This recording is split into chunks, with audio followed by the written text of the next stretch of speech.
Welcome to Invest in Yourself, the Digital Entrepreneur Podcast. Join the Podcast Mogul Phil Better as he interviews successful entrepreneurs that make their living in the digital world. Now, let's join your host, Phil Better, and his special guest today on Invest in Yourself, the Digital Entrepreneur Podcast. Hello and welcome to another thrilling episode of Invest in Yourself, the Digital Entrepreneur Podcast. I'm your host, Phil Better, the Podcast Mogul. I'm excited to introduce our guest today. They are a dynamic and multi-passionate digital marketer. They're not just about digital marketing. They are on a mission to empower people to build behind-the-scenes passive income streams. What also sets her apart? Well, she's done this by expertly repurposing content onto Amazon. And here's the kicker, without the hassle of writing a book. Now, get ready to dive into the world of innovative digital marketing strategies and discover how to create passive income streams with our guest. Stay tuned as we unravel the secrets of repurposing content and building your online presence in ways you've never imagined. Now, without further ado, let's put our hands together for our guest, Jenny Hansen Lane. Welcome to the pod. Pardon me. Okay, hold on. Let me give me 1 second, Jenny. Normally it doesn't happen, but Jenny, welcome to the podcast. Went through that whole rigmarole without biting my tongue and then floundered at the end. When it's 7 degrees outside and you're cold, you can do whatever you want.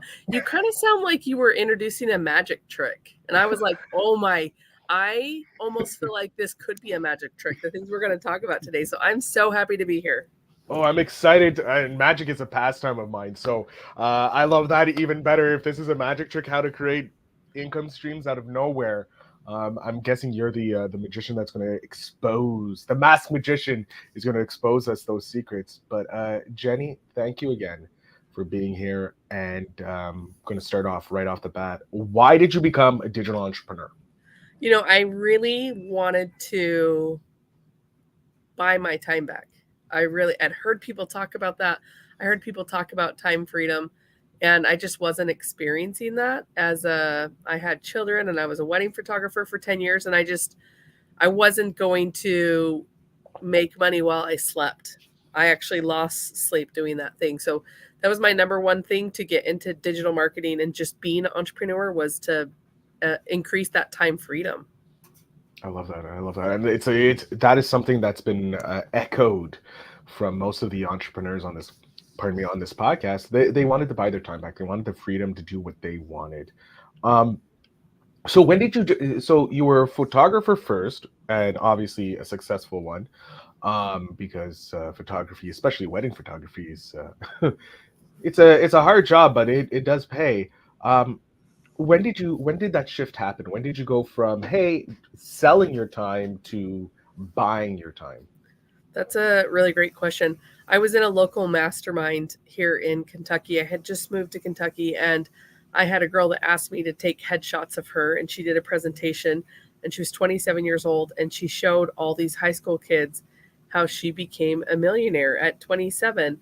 And when she got off the stage, I was like, I had no idea that you did that. And she was like, do you want to do that? And I said, yes. And so just through networking with her and starting that whole process, I launched my first course called 6K in 1 day. And it was for photographers. And it was really fun. And I realized I actually have to do more photography to sell more photography courses. And that was kind of something that I wasn't sure I wanted to do. And so in the digital marketing world, I follow Russell Brunson, and he always said, publish often. And I took that very literal, and I thought that meant publish daily. So I launched a podcast on National Honesty Day, and I did not stop publishing a daily podcast for 2.5 years. Ooh. I was going to break the world record, so I submitted it to Guinness World Record.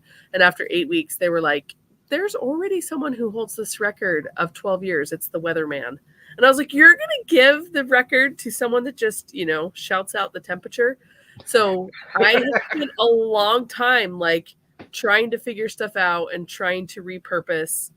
And it wasn't until I was like, maybe I should turn my podcast into a book that I really fell into the self-publishing world that completely shattered any ceiling that I thought I had before. Now, so you've been doing self-publishing pretty much and income stream creation since then. 2022. 2022. Dear Lord. And if you don't mind me asking, how many streams of income do you have? I have 4 that I count, but I have more that I don't keep track of. I feel like to keep track of it, it has to be over $1,000 a month. So I wouldn't there's some affiliates that I don't make over $1,000 a month, but if I make over $1,000 a month, I talk about it. So I'd say 4. So you have 4 main, and then you got these baby streams off that slowly feed it, and maybe one day will become a raging river, but you're going to use that for passing time. How do you come up with the ideas for your income streams? Well, I want to monetize. When you think about, you do a podcast, podcasts are so fun. You find your voice, but how do we really leverage that on a platform that is looking for people? And so the number one thing that I identify is, what are the SEO friendly platforms? Because so far that's where I made the most money, where people are congregating and hanging out. I like that. And do you still do your podcast? I stopped. And one of the reasons I stopped is because I wasn't sure my offers. I wasn't sure what I wanted to do. And when I started publishing, and this is the crazy thing with Amazon, when you ask me how many income streams that I have, I've published 493 books on Amazon in 2 years. And every time one sells, I tell people that's an income stream, because there's no limit on what you can publish on Amazon. And these are notebooks and journals and planners. So your intro was a teeny tiny bit wrong when you called me a writer. I'm not a writer yet. I would say I'm an author and I'm a publisher, but this has just been finding things in demand on Amazon and serving the customer without writing tons of books. I love that. I love how you're providing a need. They want these journals, they want these planners and that, and you're just like, hey, I can create it for you, and you can pay me, and it's a small business. I love it. And now you're teaching people to do pretty much something very similar to what you're doing. Yeah. So the really neat thing is, when you get into digital marketing, you learn all different types of ways for lead generation and traffic. And we know that Facebook ads, if you even look at an ad, Mark Zuckerberg is going to charge you money, right? And so learning, I already had a background in Facebook ads. And so I decided to learn Amazon ads. And it's a different platform. You can actually show your book off without being penalized or charged. It's only when someone clicks on your book. And so once I really went down that avenue, I learned that Jeff Bezos, right, when you give him money, he actually gives you customer data back.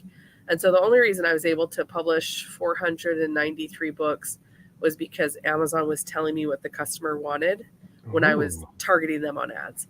And so that allowed me to create a journal that sold. I've made $38,000 in my pocket from it in 2 years, which is just insane, right? But that's an average salary for like a beginner sometimes person.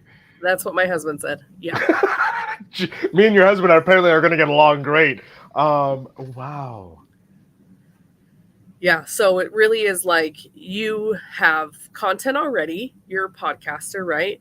You provide value. So how could you position that in book format for customers?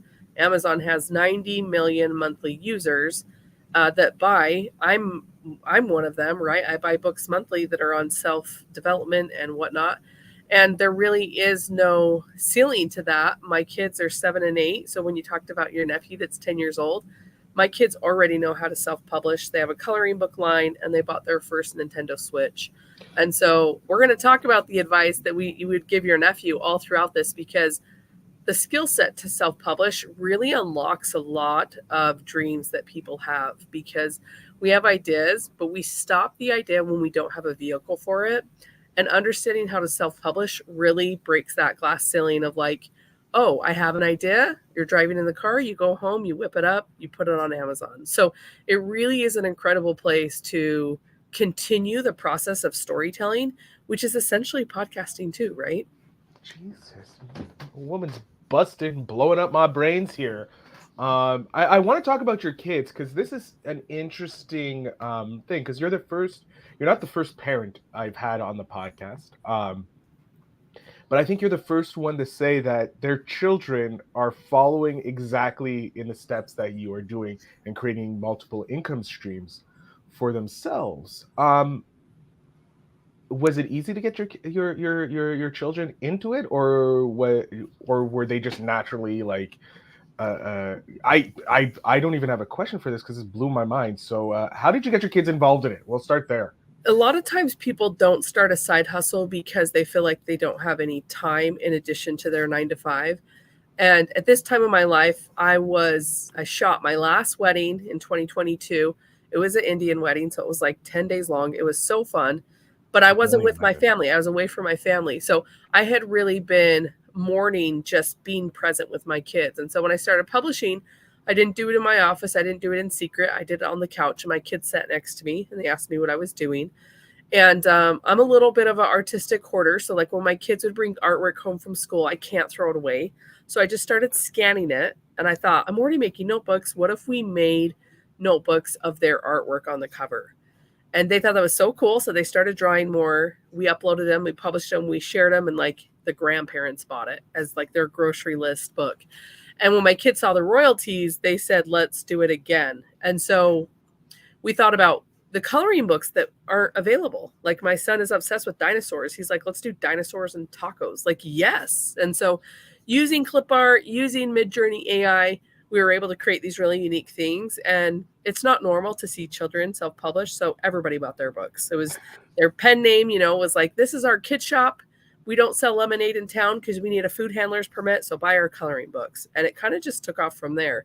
I will say after they bought their Nintendo Switch, they're kind of like, let's play video games. And I'm like, let's keep publishing books, So, but the interesting thing is a couple weeks ago, my 7-year-old said, I need more money. I should make books. And I was like, how cool that he already has the mindset that he knows there's a way to make things happen in his life. Oh my God, you're starting him off. Yeah.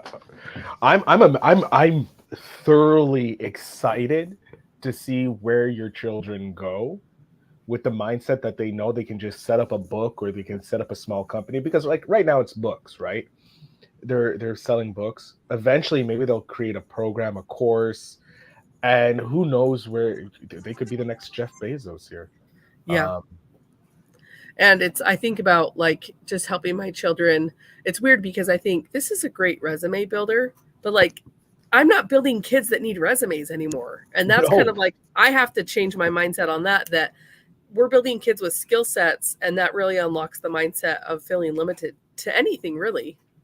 Yeah, no, like it is a resume building skill, because if ever they do want to go down that route of the security that is a 9-to-5 lifestyle, because you never know. Life changes, as we saw in the last like 10 years.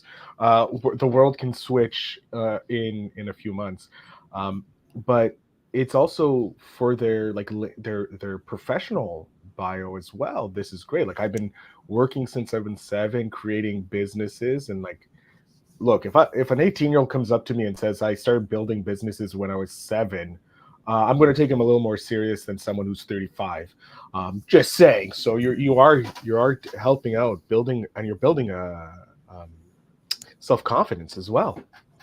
Yeah, and I think it's just a matter of respecting their boundaries as a kid, where like I'm only going to support them in it if they seem excited to do it. I'm not going to force them, but they can see me doing it, and that's really attracted a lot of, I would say, moms to my program, the Book Income Stream Machine, because they don't feel like it's something that takes them away from their family. They're starting to do projects together and their kids are doing it. And I really feel like I can't think of another skill set for a money-making skill set online that you can like do with your small children, and they get it because they read books. Yeah. And one of the greatest markers for adult success is reading to your children when they're small. And I didn't have that growing up. I am undiagnosed. I'm self-diagnosed, probably with dyslexia. And so when my 8-year-old was in kindergarten, I just said, hey, do you want to read 1,000 books this year? And we just went to the library like every 4 days. And we did it, and he got an award at school. And so books have just kind of been an integral part of our growth in terms of just like feeding the curiosity. And so it's interesting as a consumer to read books, but then also to create books also can really fuel your curiosity.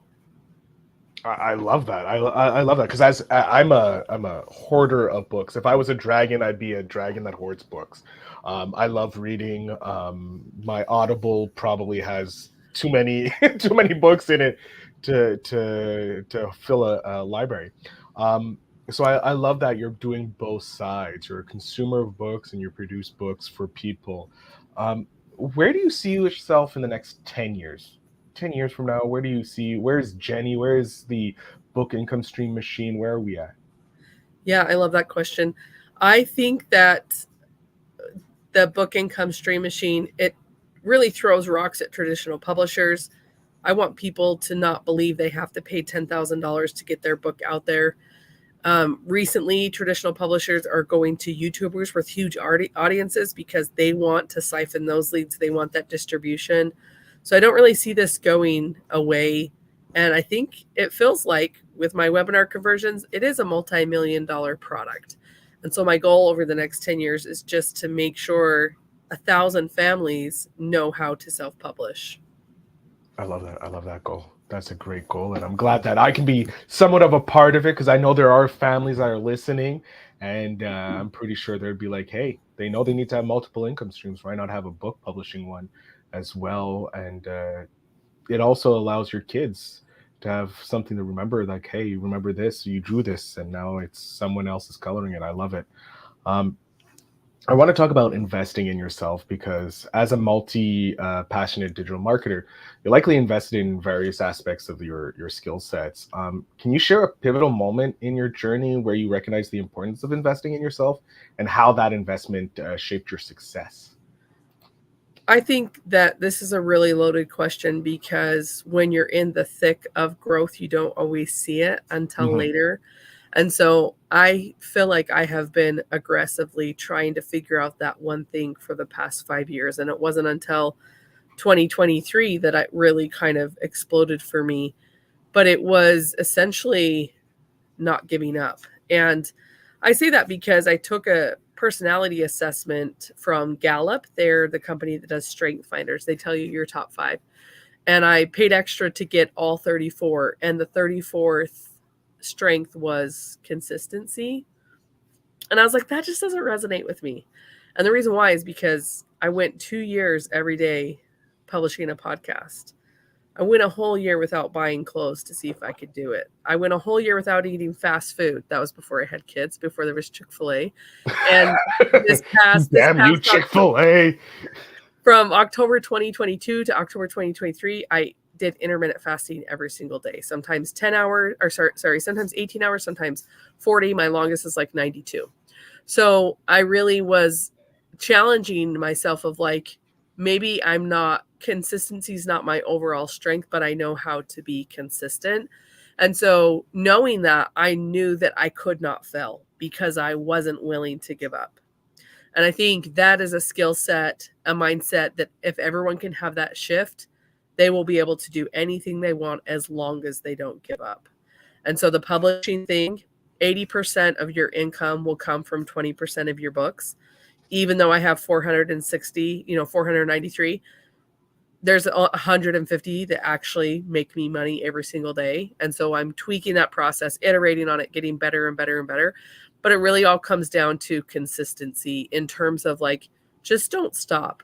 Don't stop because you're always on the brink, right? Like, open the pickle jar for me. I'm so close. And then someone just grabs it and you loosened it. You're loosening every single lid in your life and you're not going to be able to open it if you quit. So that's just the thing I tell my kids, like, just don't stop and you will get there. I love the pickle analogy. I love the whole thing. Are you like you say you're not a writer, but with the way you're speaking in writer terms with the analogies and all that. I think it's just a matter of moments probably before you write your book. You caught me. I am in the middle of my second book. So I am kind of leaning into that, but now that I know how to make a book profitable, it's like, how do you marry the passion of your message to profitability? And that's kind of what I'm working on. Has nothing to do with my program. It's just, I feel like I have enough mindset. I've been through the weeds. I've been through the crap enough to help people just not stop. So that's a big part of my message. And I'm still working on the book title. So far, it's like, that's not permanent. Because I think a lot of times we think our childhood or the way we were raised stops us from doing things, but we can always change, right? So I love it. I think, I'm very excited for this book. Please reach out to me. I want to be, I want to read it. So send me the link. I'll buy it, be pre-order, whatever I have to do. Because I already talking with you, I love your mindset, the way you're doing it. Of course, I want to support any guest off my podcast because you're supporting me by being here. So yeah, please make sure you send me that link because I want to be part of that. I will. And I want to hear about the book you're doing for your nephew. That's very cool. Well, speaking of that, I guess we can. I don't want to ask the question yet because we still got a lot of time. But we're making that tease. You're very good at teasing, dropping those teas. Of course, you're a marketer. You know how to market and you know how to tease and pull people to stay till the end. Is there a skill set that you want to learn? I think I would like to get better at speaking from stage, or maybe I should say selling from stage. I was asked to speak at my college graduation, but it was mostly because I was just really outgoing.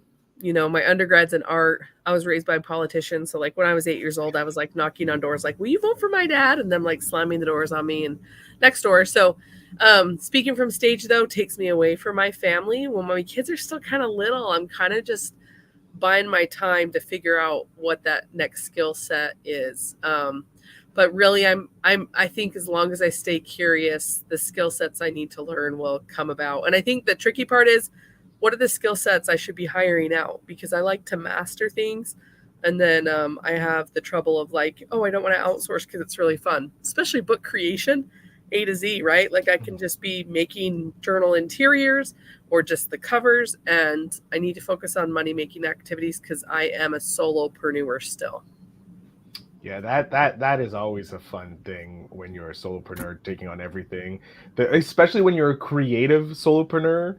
The creative part is the part that you enjoy the most, and then it's like, oh wait, no, I have to make money to continue doing all this fun stuff.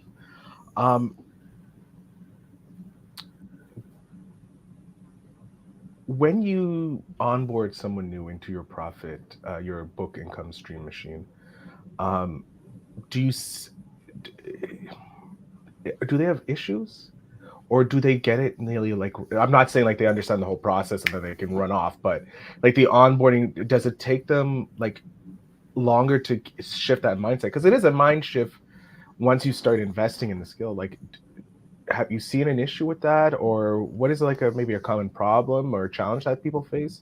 I know I'm throwing like 1,000 questions at you. The question you're asking is so niche, but it is so pertinent to what I do. And the reason why it is such a good question is because the book income stream machine is designed to help people learn the skill set of self-publishing and then making it profitable. But the way to A to Z is repetition and practice. And so I have two things that I do. Onboarding immediately. It's called a 72-hour publisher. I give you the cover and I give you the interior for a journal. And I don't force you, I try to encourage you to upload a book immediately. Like get it up, hit publish, because all of my data has shown the people that get into my program and publish a book fast, keep going and have momentum. The people that don't take that seriously, they are going to take longer to actually gain the confidence to believe that they can do it. So that kind of blew my mind because everyone said at the end of that wasn't that hard. And I'll do it for my students and it takes me 15 minutes. I'm like, okay, we're doing this. Like, no wonder she created almost 500 books. Like she has the system down. The second thing that I have people do is what's called the ideation brain dump. And it's a Google sheet where they write down all their passions and interests. And I think it's important when you're self-publishing or building a book catalog to have an idea of what lights you up, because that's also going to play into your momentum of not stopping, right? There's so many reasons why we stop, But there's a lot of stuff we do in life that we never stop because we love it. And so it's really finding those and extracting those. And they don't always have to fit with your business. And that's the super cool thing with self-publishing. You don't even have to put your name on books. I have 27 pen names. You go search my name on Google or on Amazon, you're going to find like 4 books, and 3 of them were accidents under my name. So where the money is coming in are like these obscure names that I don't even have to worry about. I don't have to answer an email or get on a Zoom call for. So it is really powerful to be able to take one step away from yourself and say, it's okay for me to mess up and learn, but gain clarity by doing that. So being able to write down your ideas is, I say, 2-part creation. Like if you've ever read the beginning of the Bible, it has the creation twice, and it's still in Genesis. And one of the reasons is because it was spiritually created before it was physically created. And so I tell people, like, if it's in your mind, that is the spiritual, but writing it down is the physical, and 2 is better than 1. So let's write those ideas down, because then you're going to get the momentum and inspiration to take action on it. I'm just gonna walk away. Like, as a podcaster, like specifically when as an interview podcaster and with a show like Invest in Yourself, the knowledge that just gets dropped into my brain, and I'm like, oops, I'm not even worthy of this, because it's and I get to steal this or borrow, if you will, all the great gems and like use it on other podcasts when I go on, and it makes me look like a friggin' genius. The joys of podcasting, right? But Jenny, that was friggin' genius. I love that analogy. Like, it's created spiritually up here, and then it's physically created, because it's true. We are coming to the end, which again, fucking hate. We're gonna have you back on when you write that book, when that book is published, self-published, of course. I'm hoping under your name and not a pen name. Yes, sir. But that does, like, the pen name idea, I'd never thought about it. And like, people can get away with writing whatever type of book they want with that pen name. And if they want to be known as like, hey, maybe I want to write this really saucy romance novel, but you're scared to attach your name to it, well, you use a pen name. Let me drop one gold nugget that's going to make you fall off your chair. So the podcast, Invest in Yourself, the Digital Entrepreneur Podcast. You could essentially have some type of journal, planner, workbook, whatever, for podcasters or an entrepreneur investing in themselves. You could use the pen name, the Digital Entrepreneur Podcast, as you're uploading, and Amazon will rank that. So when someone comes in and types that, it's going to push your podcast to the top of Google, and Amazon is going to push the book that you made on the top of Google. So using your business name is also a way to establish, and then you can say you're a global brand because Amazon has distribution in 8 countries. So it's so powerful. And ladies and gentlemen, I'm not going to be releasing this episode moving forward. But no, that actually is in the works. Without using the pen name, now I'm going to use the pen name of the Invest in Yourself Digital Entrepreneur pen name. Jenny, we're going to get to this question. We alluded to it from the beginning of the podcast up until now. It's, as most of the audience knows, I'm writing a book for my nephew when he turns 10 from the advice of amazing entrepreneurs like yourself. And I'm already, the advice, Jenny, you have given, I'm ready. Like, I'm strapped in because I know it's going to be amazing. I have 10-year-old Jenny right beside me. What is the one piece of advice that you want to give Jenny so that they can just have a great life? Ooh, I feel like I could just like break down and cry when I think about my childhood. I've been doing so much inner work lately to not screw up my own children by working on myself. And so I would say, like, I would tell 10-year-old Jenny, don't quit, but document the journey. Those 2 things have probably changed my life more than anything else. When you document the journey, you gain more gratitude. Gratitude increases your confidence. And so that's something actually I probably need to tell my little kids now, is to document the journey a little bit more. I love that. You dropped 2 amazing things there. Like, obviously, document the journey, but gratitude increases confidence.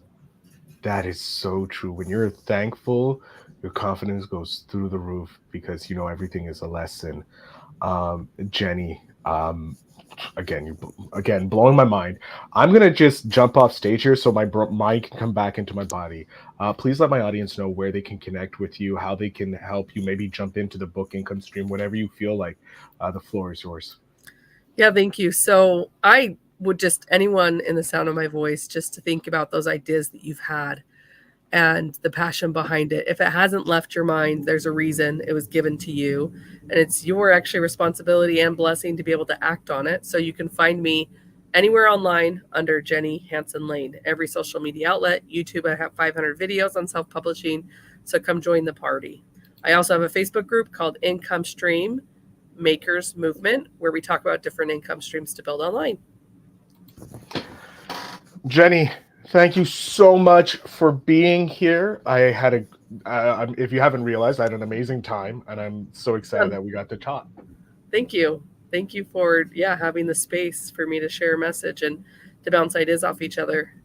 Oh, it's a pleasure. To my audience, if you got a modicum of advice or even a modicum of a golden nugget from this episode, make sure you check out the show notes down below to connect with Jenny, join her group, because it's going to help you spark those ideas, and it's a great. Listen, I'm flabbergasted. How often do you see me or hear me flabbergasted with a guest?